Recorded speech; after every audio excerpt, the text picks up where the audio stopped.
কিছুক্ষণ আগে ফেনীর বন্যা পরিস্থিতির সবশেষ জানিয়েছেন সাজিদ আরাফাত।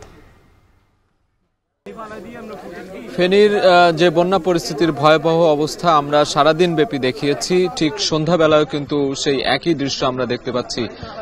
আমি যে জায়গাটিতে দাঁড়িয়ে রয়েছি এর পেছনের যে সড়কটি সেটি একেবারেই ভেসে গিয়েছে পানিতে, এবং সেই পানি ধরে কিন্তু প্রান্তিক অঞ্চলে যারা দীর্ঘ সময় ধরে পানিবন্দী রয়েছেন সেই মানুষগুলো এখনো শহরের দিকে আসতে শুরু করেছেন, এবং তাদের যে মূল্যবান জিনিসপত্র সেগুলো নিয়েও কিন্তু তারা আসছেন। অনেকে ঘর বাড়ি ভিটেমাটি সব কিছু হারিয়েছেন, শুধুমাত্র কোনো রকম কষ্ট করে জীবন নিয়ে তারা কিন্তু এই পথে আসছেন। আমরা দেখতে পাচ্ছি যে বিভিন্ন উদ্ধারকারী নৌকা রয়েছে, কলার ভেলা বানিয়ে, কলা গাছের ভেলা বানিয়ে কিন্তু বিভিন্ন মানুষকে উদ্ধার করে নিয়ে আসা হচ্ছে।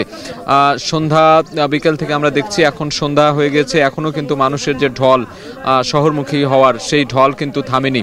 বিভিন্ন বয়সী মানুষ যারা নিদারুণ কষ্টে আছেন এবং এই দুর্যোগে যারা কষ্ট পাচ্ছেন কয়েকদিন ধরে, যাদের যোগাযোগ ব্যবস্থা বিচ্ছিন্ন হয়ে গিয়েছে, খাদ্যদ্রব্যের সংকট, বাসাবাড়িতে রান্না করার তো কোনো অবস্থা নেই, বরঞ্চ থাকার যে আসবাবপত্র সেগুলোও কিন্তু অনেকের ডুবে রয়েছে এবং তারা ছাদের উপরে আশ্রয় নিয়েছেন। এমন চিত্র আমরা সারাদিন ব্যাপী দেখেছি ফেনীর এই সদর উপজেলার বিভিন্ন এলাকায়।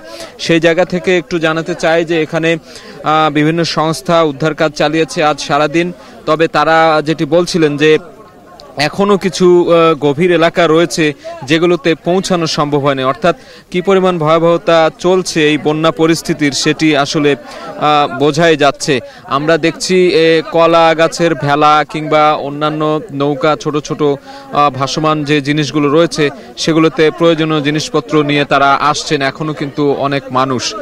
এছাড়া আমরা দেখেছি নৌবাহিনী, সেনাবাহিনী সহ বিভিন্ন বাহিনীর হেলিকপ্টার টহল দেখেছি আমরা সারাদিন ব্যাপী। তারা হেলিকপ্টার দিয়ে বিভিন্ন জায়গায় উদ্ধার অভিযান চালানোর যে প্রচেষ্টা সেটি কিন্তু তারা করছেন। আমরা দেখছি নারী, শিশু সহ অনেকেই আটকা পড়ে রয়েছে, বৃদ্ধরা, তাদেরকে তারা তাদের যে উদ্ধারকারী বোট রয়েছে সেগুলোতে করে কয়েকজনকে কিন্তু আজ উদ্ধার করে নিয়ে এসেছে। আমরা দেখেছি গর্ভবতী নারীদেরকেও তারা কিন্তু আশ্রয় স্থান অর্থাৎ নিরাপদ আশ্রয়ের পৌঁছে দিয়েছে, এরকম চিত্র আমরা দেখেছি। তাদের সাথে আমরা কথা বলেছি, তারা যেটি বলছিলেন যে নৌবাহিনীর এই টহল টিম কিংবা উদ্ধারকারী যে টিম সেটি কিন্তু এখানে কাজ করবে যতদিন না পর্যন্ত এই বন্যা পরিস্থিতির যে উন্নতি হয় ততদিন পর্যন্ত তারা কাজ করবে, এবং আগামীকালও তারা সদর উপজেলা ছাড়িয়ে আরও একেবারে গভীর যে উপজেলাগুলো রয়েছে, প্রত্যন্ত গ্রাম, ছাগলনাইয়া বলি কিংবা সোনাগাজীর দিকে যে জায়গাগুলোতে বেশি পরিমাণ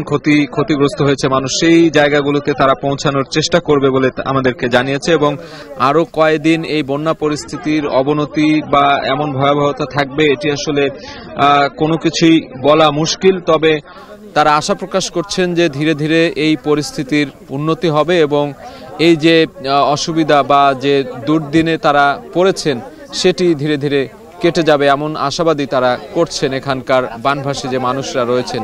তো এই ছিল আমার কাছে ফেনী থেকে সবশেষ খবর।